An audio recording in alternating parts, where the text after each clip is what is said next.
Welcome to the Cumbria Chamber of Commerce podcast, your weekly update of business news and issues from around Cumbria. Find out how we support new business and help existing businesses to grow and flourish at cumbriachamber.co.uk. Now here's the Chamber's Business Engagement Manager, Julian Whittle, with this week's episode. Hello, I'm here with Michael Bauer of Cumbria Employment Solicitors to discuss employment tribunals and how to avoid ending up before one.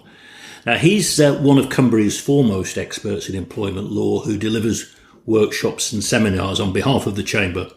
Michael, there has been a surge in the number of employment tribunal claims.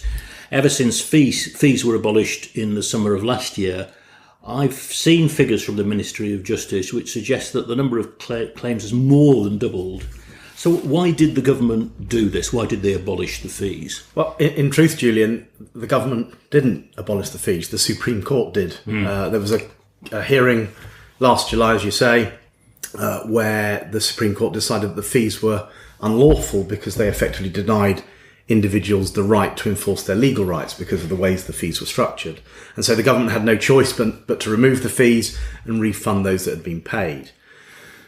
The Supreme Court's decision didn't mean there's a prohibition on fees in any form at any time, so they may well come back, but there was a finding that the previous format level was unfair. Right. And of course employers would rather there were less employment tribunal claims, and I can understand that it's not a welcome outcome for employers. But the difficulty you get is that reputable employers who comply with the law on national minimum wage, holiday pay, notice pay, etc., if the laws aren't enforceable by the individuals to whom they apply, then disreputable employers get away with it and effectively have a competitive advantage. So has the abolition of fees led to an increase in the number of spurious or vexatious claims? It's always a difficult one to find out that, because how do you tell what's a vexatious claim? Certainly when the government brought fees in, they were partly to require users of the system to fund the system, which is perfectly fair, and partly, as you suggest, to discourage meritless claims. Yeah. Interestingly, during the period that fees were in place, there was no material change in the percentage of appeals that were either successful or unsuccessful that suggests you've got the same quality of claim coming through. Right. Look, at Cumbria Employment Solicitors, we act for employees and employers. And, in the experiences we've got, we can see both sides of the fence. So we see the employee's perspective and the employer's. And so we know what the motivation is for many people bringing a claim. And you do get claims that are a try-on. You do get people who are having a punt, frankly. But much more often than not, people bring a claim because they genuinely feel they've been badly treated. Yeah. They may be misguided. They may feel that this is wrong, but it might not be wrong legally. But most of the time, people bring a claim, because they genuinely believe something has gone wrong. Right. So let's look at why an employer might face an employment tribunal. What grounds can an employee use to bring a claim?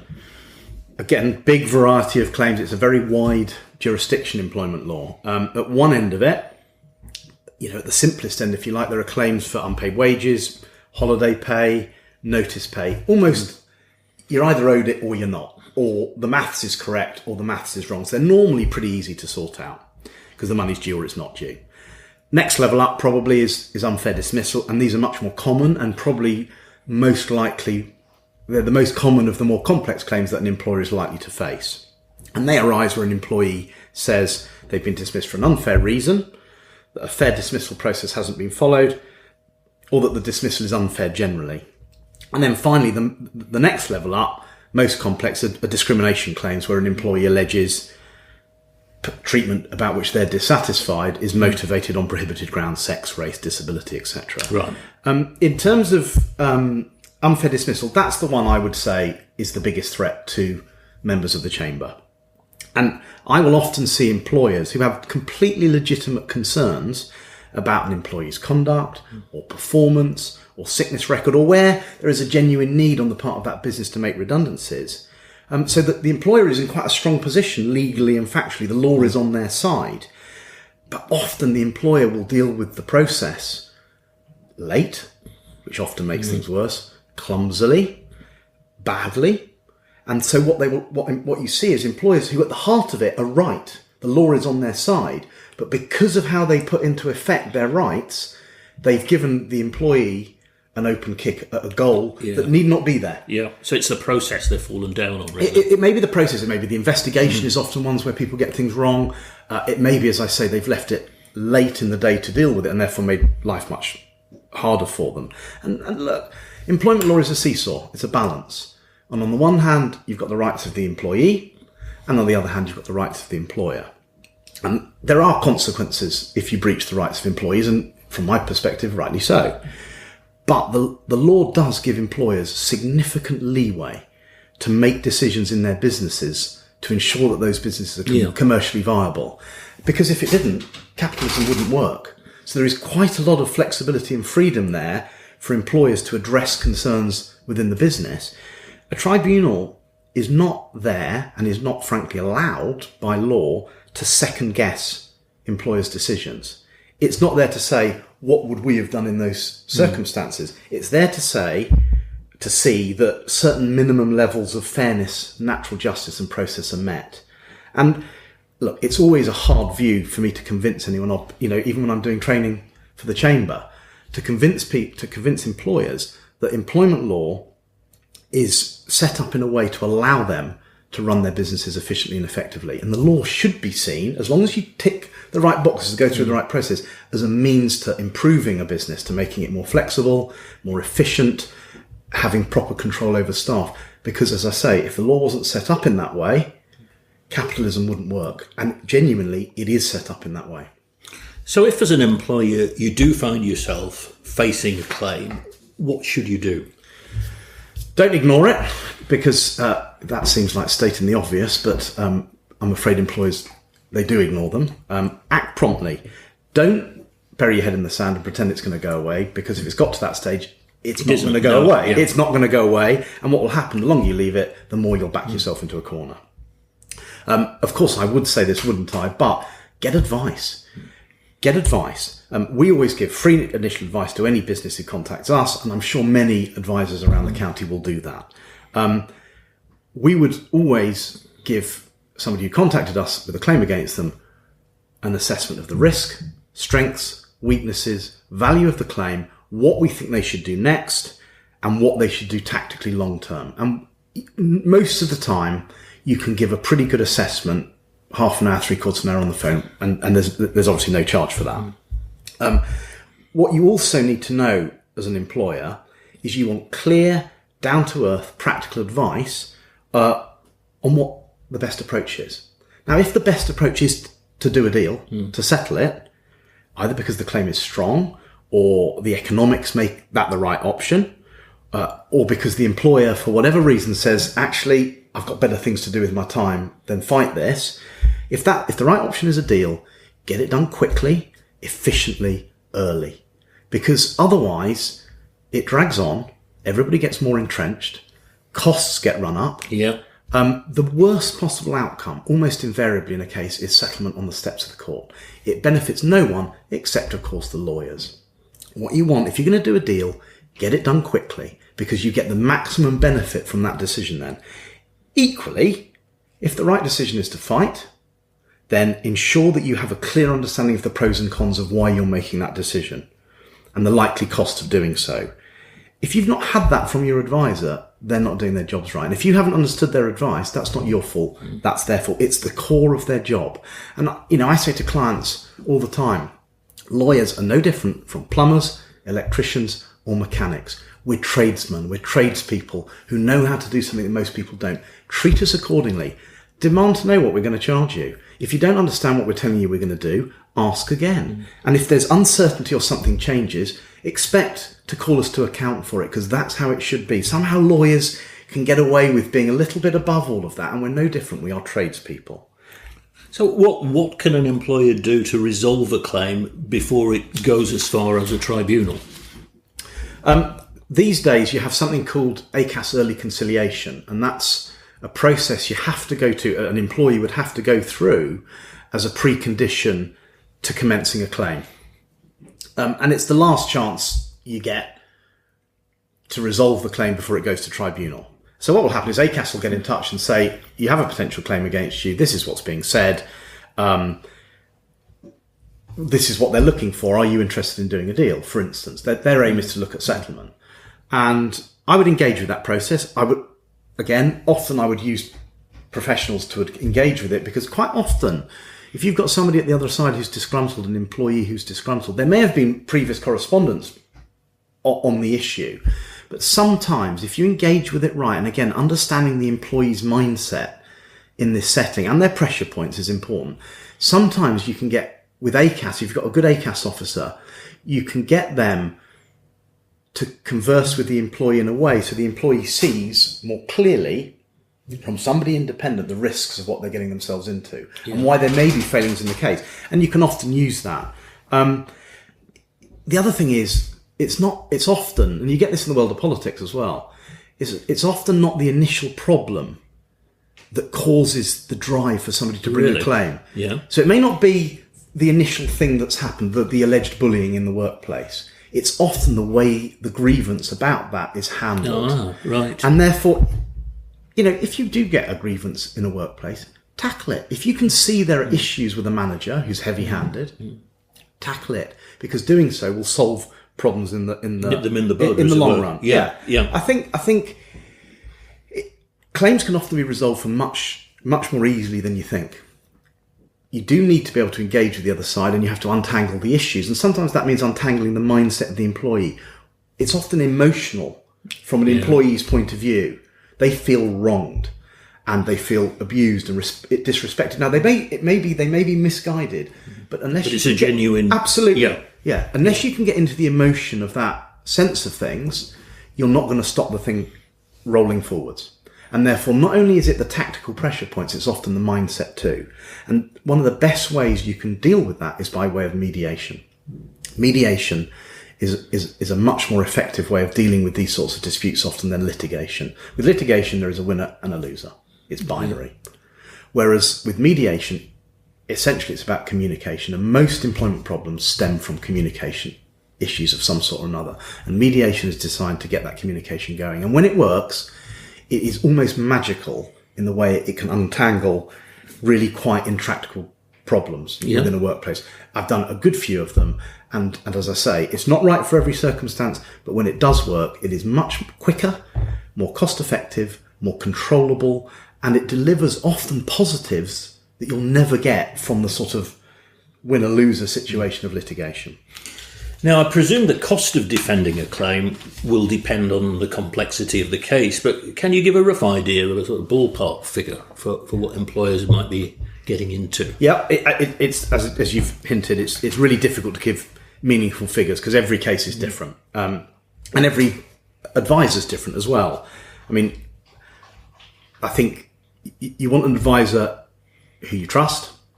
You need an advisor who is right for you. Not, there are clients who my approach doesn't suit them, so it becomes slightly self-selecting, that side of things.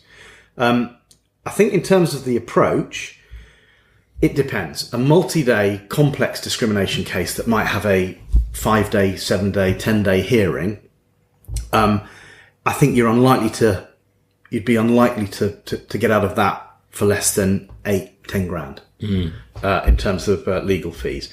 A simple wages claim might be 1,000, 1,500 quid. A 1-day unfair dismissal, 3-4 grand maybe. And these are not insignificant sums, and they are a driver. They're a driver to settlement. I know we're going to talk about costs shortly, and it is relevant in that setting. But equally, and again, I don't underestimate the difficult trading conditions of many of your members at the moment. But certainly in terms of the way we work, these sums are also not necessarily as high as you would expect potentially. Compared with, say, going to a court of law, it's not as expensive as litigation in that sense. Yeah, it's not. We're not talking high court levels now. But even if you succeed in defending the claim, you can't normally recover your costs from the claimant, can you? No, that's absolutely right. And it's pretty much always been the way in the tribunal that costs are very much the exception, not the rule. There is provision in certain fairly limited circumstances for the winner, if you like, to recover the costs from the loser. But it normally involves unreasonable conduct, pursuing a claim or defending a claim that stands no reasonable prospect of success. That's the circumstance in which that normally arises. But remember, it's a double-edged sword, that. So, yes, if the employer wins, they can't get their legal fees back. But if they lose, they don't have to pay them. And crucially, if the employee wins, they don't get their legal fees back either. Yeah. So from the employee's point of view, there's a risk there. There's a risk from their point of view that the fees are potentially going to gobble up all or some of the compensation that they're fighting for. Look, everyone's in the same boat when it comes to that. There are numerous cases over the years I've handled where the behaviour of the employee is such, or the nature of the case is such, where you will threaten costs and you will mean it. And the aim normally then is to get the person to behave reasonably so you can negotiate. There are also other tactics within the tribunal rules. You can seek deposit orders, where the tribunal requires the employee, which is a lower test than a costs order, that requires the employee to pay an amount to continue to fight with the case. And normally in that setting, the tribunal will warn the employee that deposit order is being made because there are concerns about aspects of the case. So yes, you don't get your costs back, but nobody does, and therefore that is why often sensible discussion is the right option. Do you have any tips or advice to minimise costs, though? Yeah, I mean, I've already said some of the things I've said about treat your lawyer like a plumber. Expect the same sort of clarity that you would from any other tradesperson. From the employer's point of view, good, clear, organised paperwork. Keep notes. Don't keep them in a bin liner, as some clients do. Really? Yes. They turn up with a bin liner and you say, well, I'll take them in that form, but it will be more expensive. Get them in an order. Be organised. Get decent quality advice early. Ideally, before you've taken action that's likely to trigger a claim, because, I don't have an office time machine. I haven't got the ability to go and stop the mess ever happening. And it is much easier to give advice at the beginning to say, I would do this, this and this, than it is to go back and unpick the mess. Push your advisor not to sit on the fence. If the right decision is to settle, then do so quickly, effectively and efficiently, and before significant costs are incurred. And look, clients pay lawyers for the benefit of their experience, and clients do not want advice that says on the one hand, on the other hand. So that's infuriating. Do let me know when you've made your mind up. Yeah. That's leaving the client to do the very bit of the job they want you to do. Now, you do need to tell clients the pros and the cons and the weaknesses, but they want that final step of the journey, which is, and if I was in your shoes, this is what I would do and why. Now, you're taking a risk professionally in doing that, but that's what you're paid to do. And that's what clients want. Yeah. I think expecting very clear confirmation of fee levels from lawyers, from any supplier, frankly. Why would you expect lawyers to be woolly about their fees in a way that you wouldn't from your stationery provider? Yes, it's more variable, but push your advisor, pin us down, because why wouldn't you? And if something changes, your lawyer should be telling you that. I'm obsessed about giving clients updates about fees, because why would you save up a shock at the end? Tell them what you think it's going to be and do your very best to stick with it. Now, of course, employers can protect against the cost of defending a claim by taking out legal protection insurance, and indeed chamber members get this automatically as part of our Chamber Protect package. Is this sort of insurance worthwhile? Yeah. Legal expense insurance can be a great way of covering the cost of legal fees. However, with any contract, which is all insurance is, frankly, the person buying it, the employer, needs to be sure that it's the right policy for them. And I think often, not always, but often insurance comes with a retainer where the employer is tied to a particular advisor. Now, if they're a good advisor, that's fine. Everybody's happy. But you get good and bad in any industry. What you sometimes get is the advisor being risk averse and not hugely commercial, because often they're concerned about ever having to be in a position where those legal fees are going to have to be covered. So they will often play cautiously. Now, sometimes that's the right advice. Sometimes actually what you want is somebody who's willing to be a bit more bullish. And what I would say is, I think the best insurance are those where the client has the right to choose their lawyer, and ones where you're not tied in for a long period of time. Yeah. Because again, not looking at it from the lawyer's position or from the insurer's position, looking at it from the employer's position, if you don't get on with that lawyer or you're not happy with the advice, that insurance policy allows you to go to a completely different organisation, get a new person and still have the fees covered.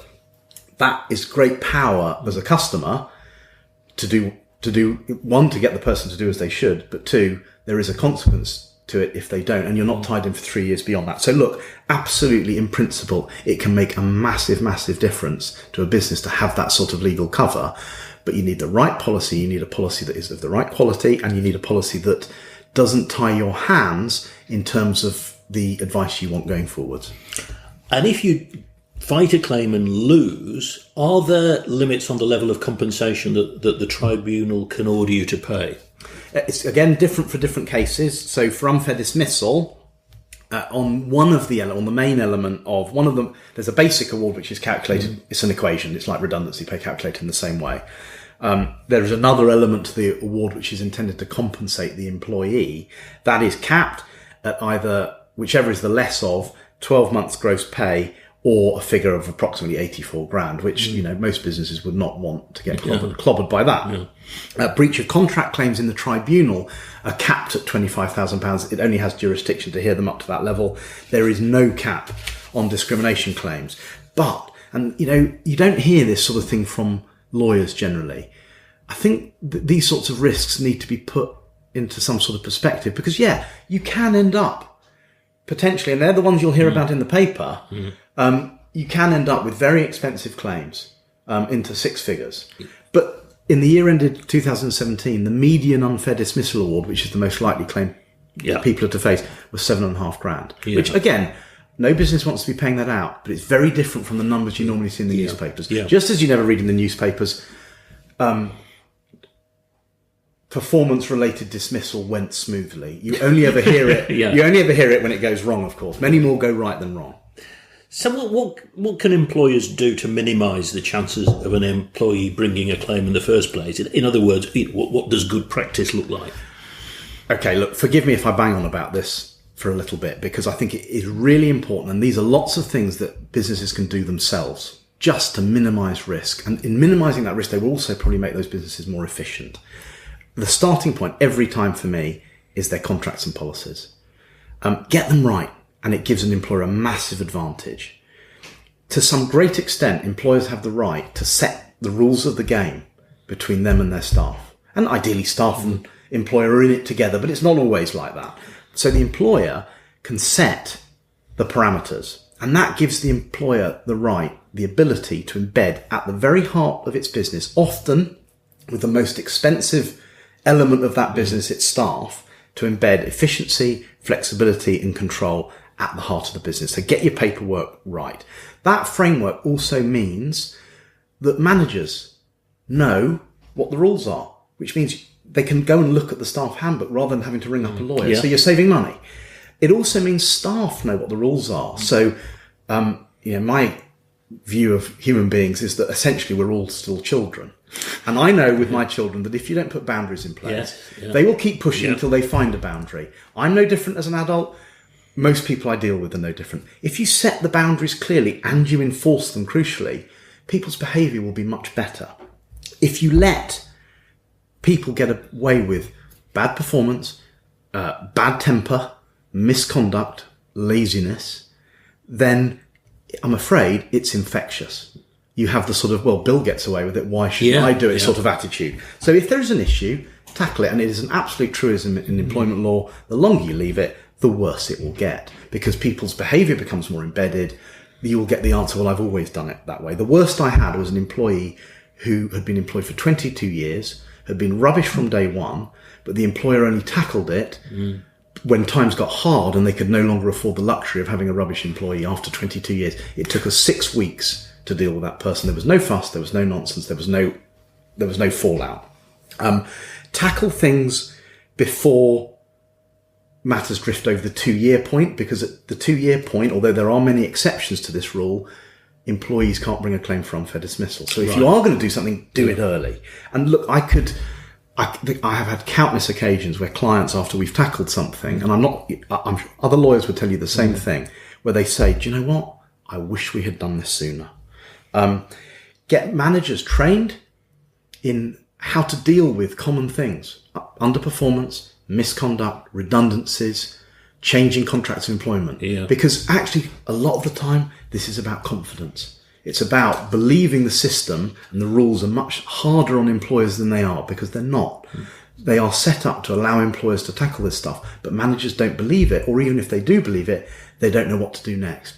The law is, we do dozens a year of changing an employer's contractual terms, for existing staff included, in order to tighten up and to embed that efficiency in the middle. If there is a problem, get advice early. Pick your advisor's brains. I'm sure other firms in the area offer free input just as we do.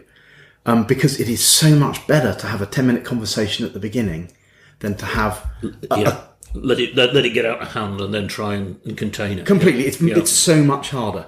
Keep notes, keep proper records, confirm things in by email. And look, if there is one thing, all the training I do starts with some statistics that are intended to debunk what I call the employment law myth, that it is massively stacked in favour of employees, because it's not.